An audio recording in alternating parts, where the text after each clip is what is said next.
Hello and welcome to SKB short. So warm up match చూసాం మనం New York స్టేడియంలో బంగ్లాదేశ్తో. And well basically warm up match ఆడింది. ఆ పిచ్ కండిషన్ ఎట్లా ఉంది ఏంటని తెలుసుకోవడానికి చూసిన కొంతవరకు, పూర్తి మ్యాచ్ చూడలేదు నేను, బట్ చూసిన కొంత దాంట్లో ఇట్ ఈస్ వెరీ క్లియర్ అది స్టిక్కీ వికెట్ ఉంది. And early part of the డేలో మాయిశ్చర్ కూడా ఉంటుంది. దాన్ని కంబ్యాట్ చేసే స్ట్రెంగ్త్ ఇండియా దగ్గర ఉందా? Let's get start.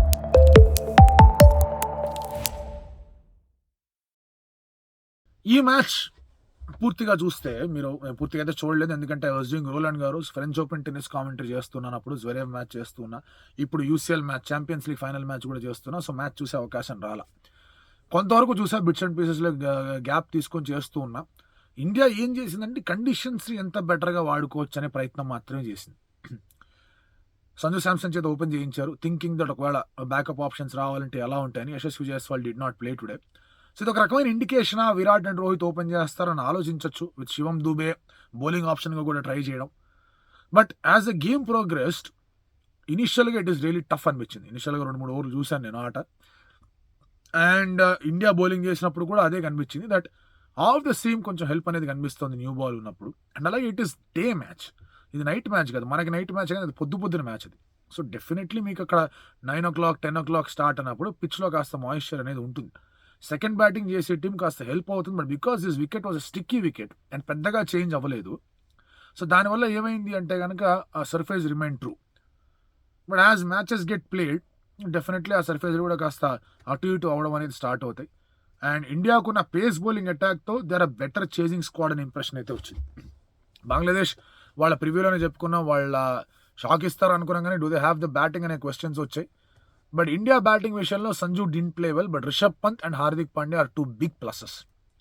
Rishabh Pant ఇది ఇంటర్నేషనల్ గేమ్ కింద లెక్కలోకి రాదు, బట్ ఐపీఎల్ ఆడి మళ్ళీ వెన్ ఈ ఎంటర్డ్ ప్లేయింగ్ చాలా బాగా ఆడాడు. 1 down వచ్చేసాడు, నేను టాప్ ఆర్డర్లో రావడానికి కూడా సిద్ధమై అంటూ ఉన్నాడు తను.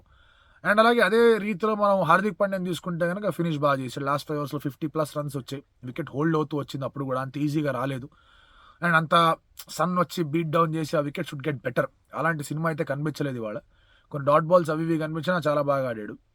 దూబే స్ట్రగుల్, స్పిన్నర్లు వేసినప్పుడు కూడా దూబే కొంచెం స్ట్రగుల్ అయ్యాడు. ఆల్దో 6 కొట్టాడు, రెండోది కూడా ముందుకొచ్చి కొట్టే ప్రయత్నం చేశాడు, బట్ స్ట్రగుల్ అయ్యాడు కాస్త. It was a fantastic catch even though.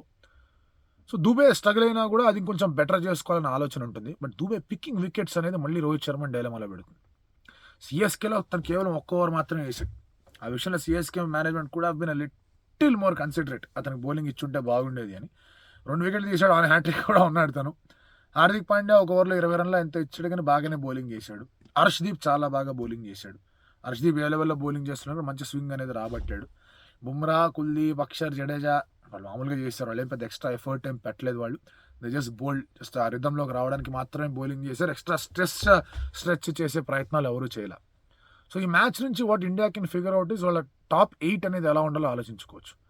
Face అనేది కొంచెం బెటర్గా కనిపించింది వాళ్ళకి. So Hardik Pandya as a pace bowler ఖచ్చితంగా వాడుకుంటారు. Will they use Dube as that pace bowler అనేది చూడాలి. ఐర్లాండ్, యూఎస్ఏ, కెనడా పక్కన పెట్టండి, పాకిస్తాన్కి అగేన్స్ట్గా దూబేని యూస్ చేసుకుంటారా? ఎందుకంటే పాకిస్తాన్ దగ్గర స్పిన్నర్స్ ఎవరు అనేది మనం ఆల్రెడీ మాట్లాడుకున్నాం, ఎట్లా ఉంది పరిస్థితి వాళ్ళ దగ్గర అని. షాదాబ్, ఇమాద్, ఇఫ్తికార్ వీళ్ళే ఉన్నారు. వీళ్ళకి అగేన్స్ట్గా దూబే కెన్ ఈ స్టార్ట్ వెల్. పైగా దూబే కొంచెం స్లోగా స్టార్ట్ చేస్తాడు. అండ్ సిఎస్కే సెటప్ ఇక్కడ అంటే కొంచెం కాదని అనిపిస్తుంది. సో ఒక చిన్న కాల్ అనేది రోహిత్ శర్మ తీసుకోవాలి.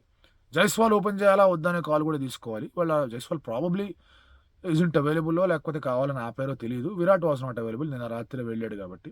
బట్ ఓవరాల్గా మీరు చూసుకుంటే సంజు ఫెయిల్ అయ్యాడు కదా ఇదేంటి అనుకోవచ్చు, but still home match bound to fail. Rohit సరిగా ఆడలేదు, సంజు సరిగా ఆడలేదు, it is bound to happen. Surya దగ్గర కూడా పెద్దగా రన్స్ రాలేదు. బట్ వాళ్ళు ఎవరు కూడా ఇది ఆడేయాలి, గెలిచేయాలి, కుమ్మేయాలనే మూడ్లో రాలా. The just wanted to get use to the surface. అది బాగా అనిపించింది. షరీఫుల్ ఇస్లాం పాపం తనకి స్ప్లిట్ వెబ్బింగ్ అనేది అయింది, ఇంకా తెలియదు ఎట్లా ఉంటుందో పరిస్థితి, ఏంటి కథ అని చెప్పి.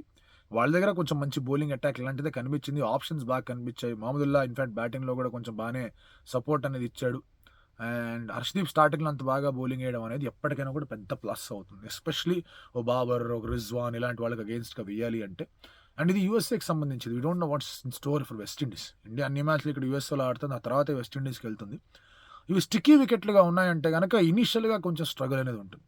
డాట్ బాల్స్ కాస్త ఎక్కువ రావచ్చు. And 180 will be a very good score. 170, 175 పార్ స్కోర్ లా కనిపించింది.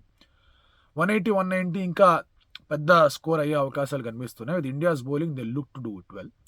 సో అక్షర్ జడేజా, కుల్దీప్, హార్దిక్, బుమ్రా, హర్షదీప్తో వెళ్తారా? ఈ 6తో వెళ్ళి and then again SKY, Rishabh Pant, Virat Kohli, Jaiswal and Rohit శర్మతో వెళ్తారా? లేదంటే will Rohit open and then ఇక్కడ మీరు దూబేని ఆడిస్తారా? పంత్ని 1 డౌన్ పంపించి సూర్య 2 డౌన్, దూబే 3 డౌన్ అలా వెళ్తారా అనేది ఒక కాల్ తీసుకోవాలి.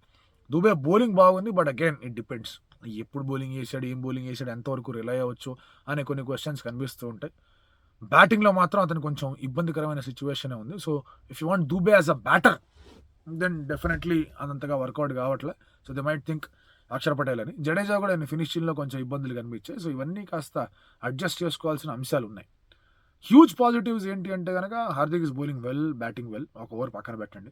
రిషబ్ పంత్ ఏ రోల్లో కన్నా ఆడడానికి చాలా సిద్ధంగా ఉన్నాడు, ఎస్పెషల్లీ టాప్ ఆఫ్ ది ఆర్డర్లో అతను సిద్ధంగా ఉన్నాడు. హర్షదీప్ పవర్ ప్లేలో బాగా బౌలింగ్ చేశాడు. అండ్ అన్నిటికన్నా ఎక్కువ ఏంటి అంటే కనుక మీరు ఒక డ్రాప్ ఇన్ వికెట్ తెచ్చి ఆడుతూ ఉన్నప్పుడు, ఒక ఎప్పుడు క్రికెట్ ఆడని కండిషన్స్లో ఆడుతూ ఉన్నప్పుడు you need to get use to it. Practice ఒకటే కదా, మ్యాచ్ ప్రాక్టీస్ కూడా కావాలి. ఆ మ్యాచ్ ప్రాక్టీస్ అనేది జరిగింది. అండ్ ఐర్లాండ్తో, పాకిస్తాన్తో, యూఎస్ఏతో ఇక్కడే ఆడుతున్నారు కాబట్టి they have to figure things out. దానికి తగ్గట్టుగా ప్లాన్ అనేది వేసుకోవాలి. So let us see how things go. So good match. And పెద్దగా మ్యాచ్ మీద కామెంట్ చేసి అక్కడేం జరిగింది, ఇక్కడేం జరిగిందో చెప్పడం నేను మ్యాచ్ చూడలేదు. I only figure out these conditions. ఆ ఇన్నింగ్ స్టార్టింగ్లో కొంతవరకు చూశాను అంతే. అండ్ ఇప్పుడు మళ్ళీ ఛాంపియన్స్ లీగ్ ఫైనల్ ఉంది, డార్ట్మండ్ వర్సెస్ రియల్ మాడ్రిడ్. కుదిరితే అది కూడా మీరు ట్యూన్ ఇన్ అవ్వండి. అండ్ మళ్ళీ కలుద్దాం. ఇండియాస్ స్ట్రెంగ్స్ ఏంటి, వీక్నెస్లు ఏంటి, వాటన్నిటి గురించి మళ్ళీ డీటెయిల్ వీడియో రేపు ఎల్లుండి మాట్లాడుకుందాం. Till then.